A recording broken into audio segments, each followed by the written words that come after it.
Welcome to the Waiting Women's Daniel Fast and Global Seminar, where we are waiting on God as we wait on God. And we are excited today to have with us my college friend, actually. We go way back from Hampton University days. I have Rashida Johnson with me, formerly Rashida Bradley. And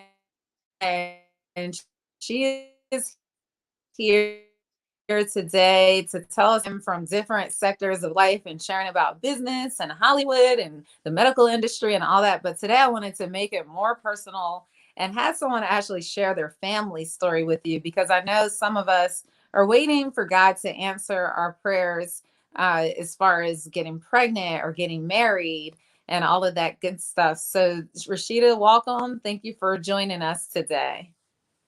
Absolutely. Thanks for having me, Jade. You're welcome. And I wanted to ask you to start by just sharing a little bit about your family, your husband, your children. What are you doing for a living right now? Where are you in the world? So that our guests can get to know you a little bit. Um, let's see. I'm originally from Detroit, Michigan, but I lived in New York for 13 years Wow. before I moved to the Virginia, DC area. Some people call it the DMV, Right. DC, Maryland, Virginia area. It's all Um, kind of like one big cluster, right? exactly. But actually, I met my husband in college too. Funny story. When we went up there just recently to Hampton, I saw Jade. I saw your record up there, and the Really? Hampton It's was still there? All it's still right. there. And I saw my husband's record too. So I met him in Hampton, Wow.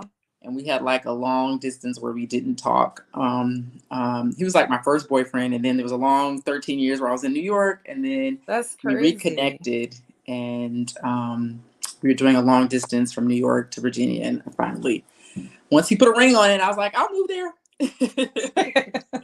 And that was why I moved to Virginia. But So yeah, you all had a 13-year gap between when you were first dating. That is amazing. See, there's hope. Long distance relationships can work. yeah, but we didn't speak for the whole 13 years. It just happened. He found me on Wow. Facebook. He found me on Facebook, Okay. and he would send little messages, and then I was like, I'm gonna go up there and visit. And once I visited, it was off. It was on after that, constant conversations. So Right. So how many children do you have now, if you could share with everyone? just one for now, but it's a possibility we might have two eventually. Right. And do you have a boy or a girl? Just a girl, What's her Ava name? Ava Lorraine Johnson. Oh, Ava. And can you tell us a little bit about little Ava and how Ava came to this world? Yeah, that's a very good question. Well, after our first year of marriage, we didn't see anything happening. Second Mm, year of marriage, still nothing was happening. And, that's when people start asking you, like, are you going right. to have kids? The When are you going to have questions. kids? The questions. And we're like, we're doing everything we're supposed to be doing. We do want kids. And it was definitely a hard time because I remember every time I would get my period, both of us we get sad. We're like, there's Oh, still nothing. This is like 3 years in, right. It's and hard. it was kind of like devastating. And then even when we go to church, both of us would Yes. end up praying for the same thing. We didn't even know that we were both praying, like, can you please give us a baby? But we would both be praying for the same thing. Sometimes we pray together, and we were both like, Mm. God, can you please give us a baby? We really want one. We'll be good parents. We'll Wow. raise her up in a Christian household, and just nothing was Mm-hmm. happening. And Mm. so that's when we decided to go see like a fertility doctor. So we Right. went to Shady Grove, and they I have, I know think, the Shady different Grove. places. Yep. You're familiar with Shady Grove? Mm-hmm. Yep. I'm familiar Yeah. with a lot of different Oh, really? fertility doctors, organizations, support groups. Because remember, we went through the process for 12 years. So I've tried Oh, wow. a lot of different organizations, people's different types of doctors. Yeah. So I'm very familiar with Shady. I think they're one of the biggest ones. They have like Yeah. doctors in different locations across the nation. So what happened once you went to Shady Grove? So I looked up like the reviews for the doctors, and I was Right. like, let me find one that has good reviews. Even if I have to wait 3 months to see him, I Yeah, will. And so I found one guy, it's worth it. Dr. Mhm. Levins, and we waited 2 months for an appointment for Mhm. the first appointment. That's how you know they're good. That they get booked, like They, really booked. Yep, when they're yes. good. And I told Rodney, I was like, I'm willing to wait as opposed to just getting the first one available. And so Yeah. we got with him, and I didn't know there was so many steps involved. Yeah. But he Yeah. told us we had to do IVF. So Hmm. we ended up doing IVF. But there was so many steps, and also I was worried about the money part too. It's very So expensive. Did your yeah, insurance so cover it? our insurance did pay for Okay. the all of the hard parts, the procedures and stuff. But Right. then we found out that they didn't pay for the prescriptions, which I thought That's was how it odd because goes. I'm like, don't how am I Yes. supposed to do the procedure without? Without the prescription, right. Yeah. I was like, you wanted It me to is only do a half of it? whole nother world. Yeah, so we only So had so when you found out that they didn't pay for your insurance, or your insurance didn't pay for that aspect, was that before or after you got the, like it was when you got the prescription and then you're like, oh, I have no way to cover the cost of this medication? Or did you it doesn't find really out before start your doctor until it was prescribed kind it? of before because it doesn't really start all the Okay. injections and Well, that's stuff doesn't good. start until you get the stuff to inject yourself. Right, So right. and apparently it's not regular prescription so that you can't get it at regular drugstores. It's like Mm-mm. specific for Mm-mm. pregnancy. So Right. we at first we were kind of angry because some people were telling us it Yeah. is covered and some people were saying it wasn't covered. And Yeah. so we were getting mixed signals from different people, Mm-hmm. and I don't know what was the problem, but we were angry because we were like, but the so and so just told it was covered, and they're like, no, it's Right. not covered. They don't understand. So we were like, what's happening? So we were really frustrated and really like, Right. and then we found out it's just not covered. So we ended up just Yeah.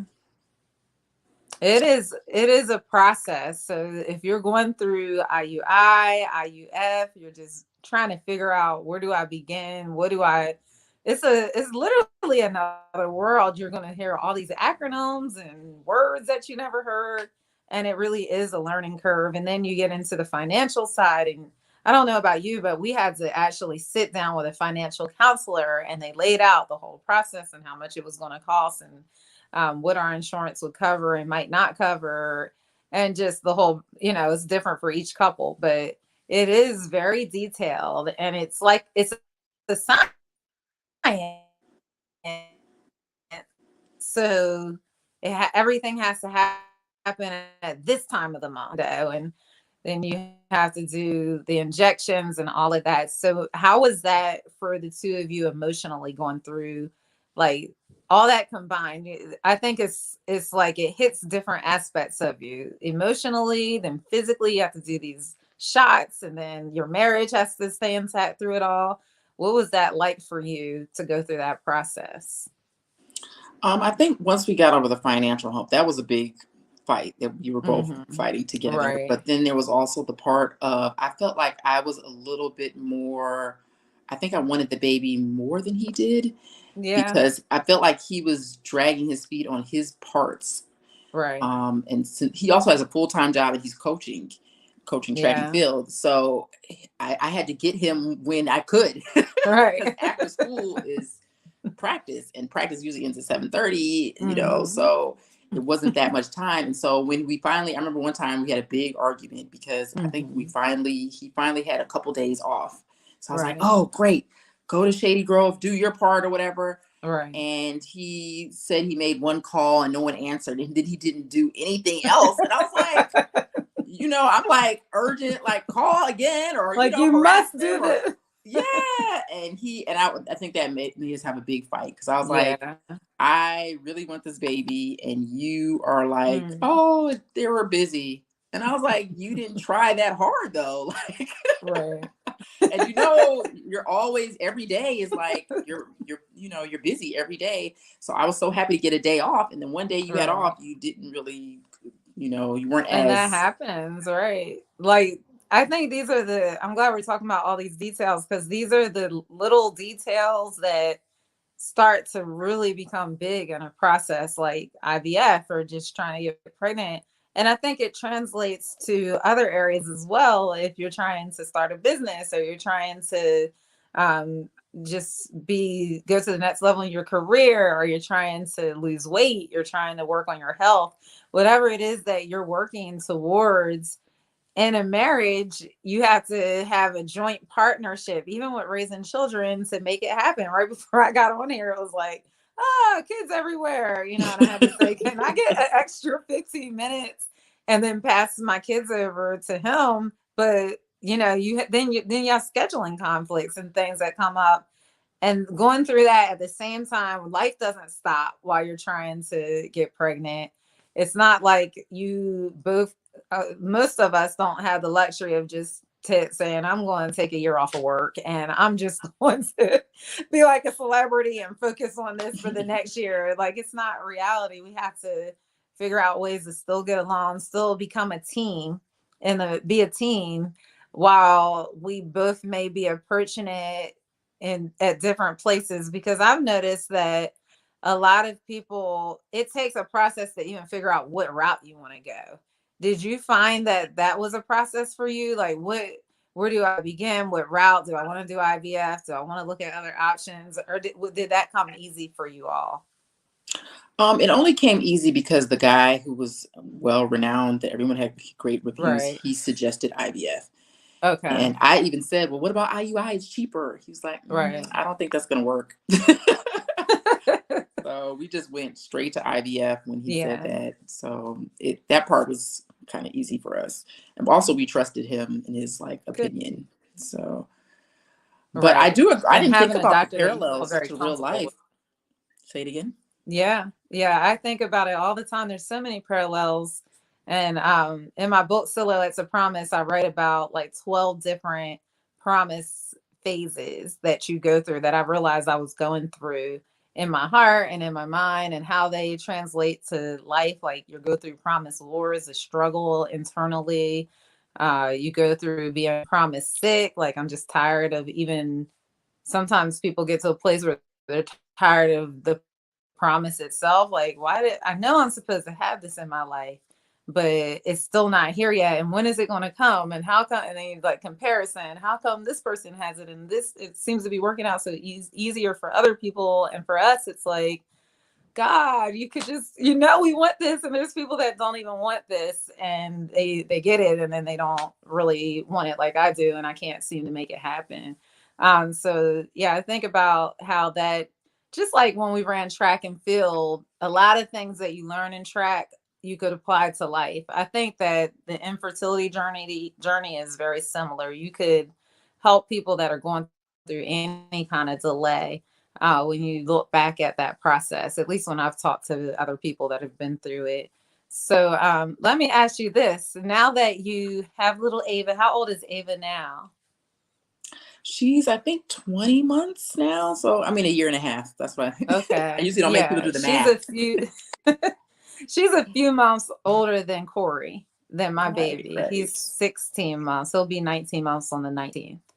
So Oh, yeah, they're pretty much, I mean, the only time you count months is for like the first couple years. So pretty much of the same yeah. So I'm age. like, a year and a half. Yeah. Yeah. After a while, it's like, I don't know, 24 months, and then you just start saying 3, 4, 5.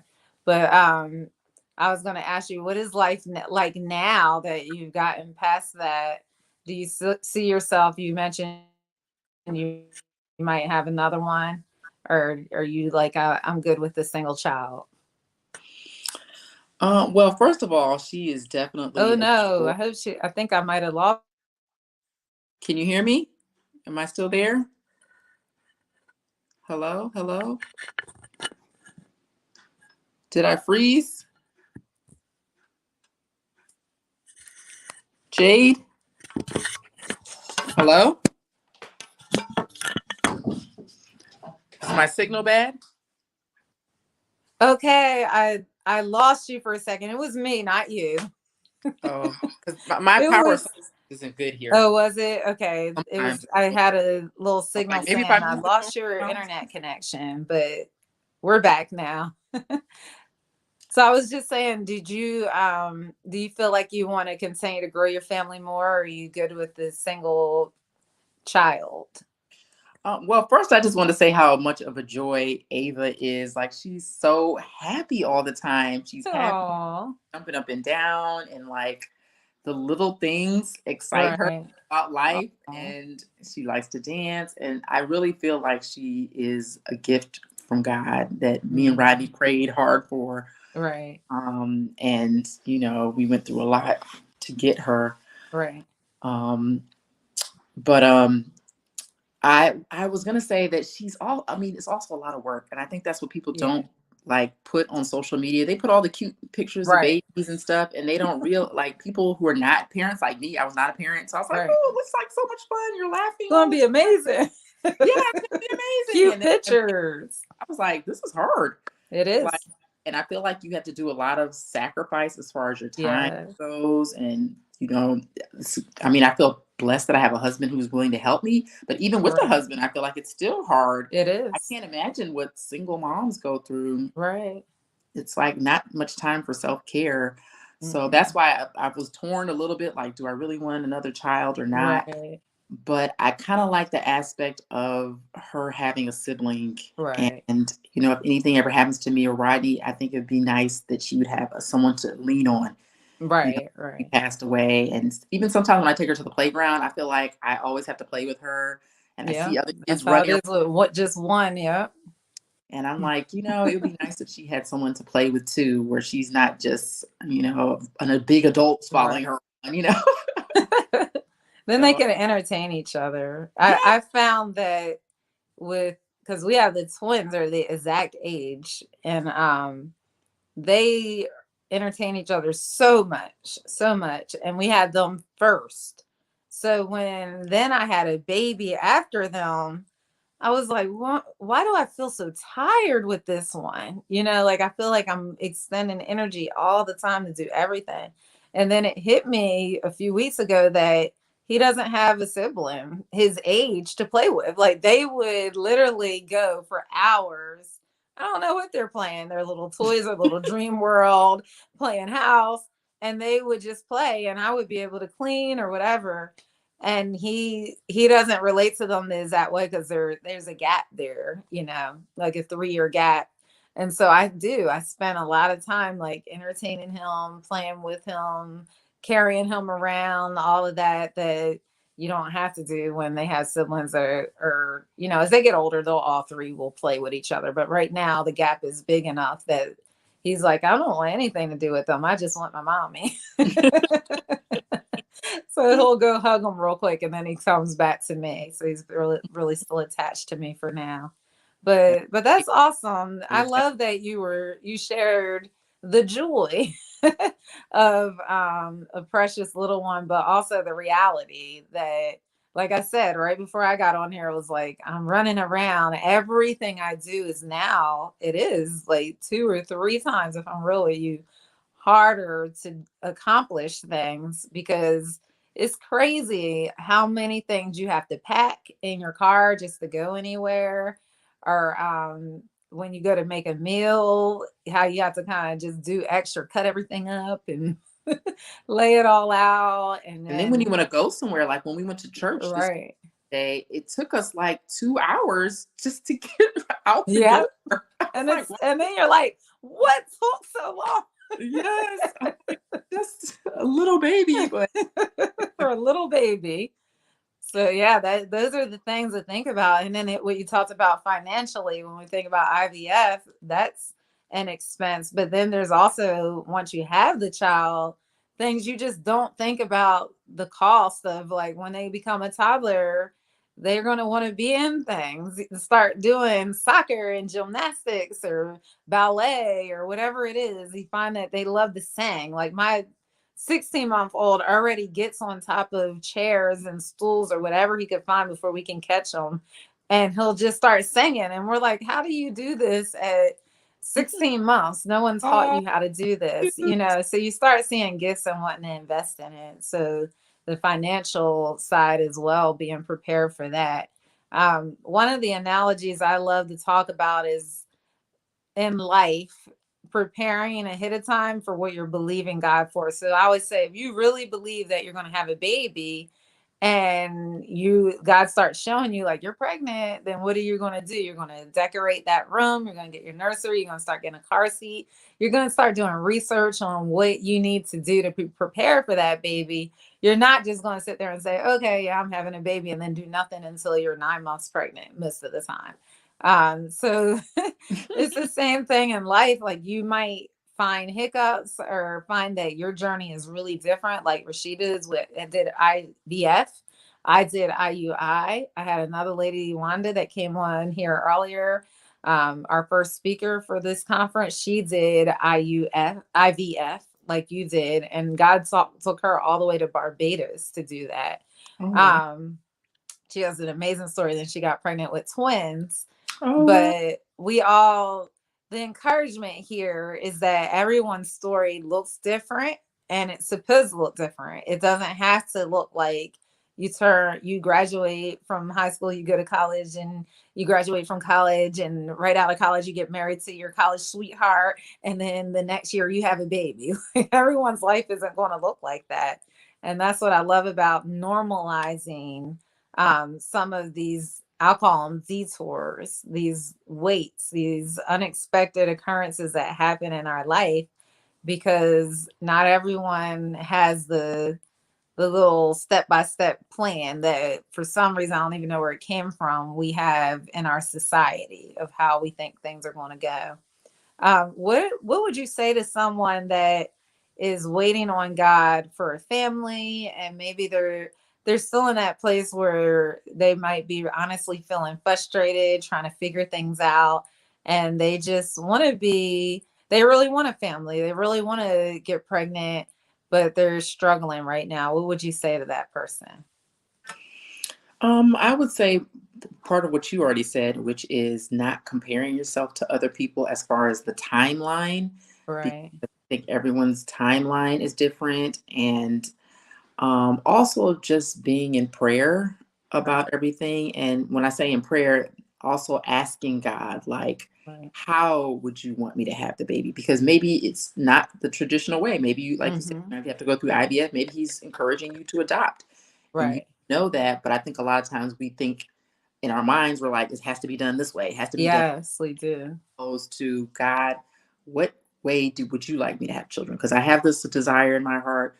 How would you like that to be played out? Mm. So just staying in prayer with God, and even if that means taking some quiet time, because I've noticed that Right. when I'm quiet and there's nothing around, I feel like Mm-hmm. I hear more from God. Whereas when I'm Mm-hmm. busy or I'm playing on my phone or I'm watching TV, I don't hear anything from God. Right. So maybe just taking some time, just some quiet time, and just asking God, like, how do you want it to play out? Right. And also just having faith. Um, Mm-hmm. it may not happen now, it may not happen later. I mean, Right. my story also with finding my husband, I feel like I didn't get married till I was 38 or something like that. So I Wow. was late with that. 30, no, I'm sorry, 35. But I was late with that. I would see my friends on Facebook, they're all married and happy. Right. Some of them, I'm like, God, that person is not exactly the nicest person in the world. Why did you bless them with a husband? And I've been trying to do everything I can. You Yes. haven't. So, but he did have someone for me. I just had to be patient. And but I also encourage um enjoying the time that you're not in that stage Mm-hmm. too. Right. Because and my mom used to always tell me when I was waiting for a husband, she was like, enjoy your single time. Enjoy it. She was like, once you get married, you're never gonna have that back. Right.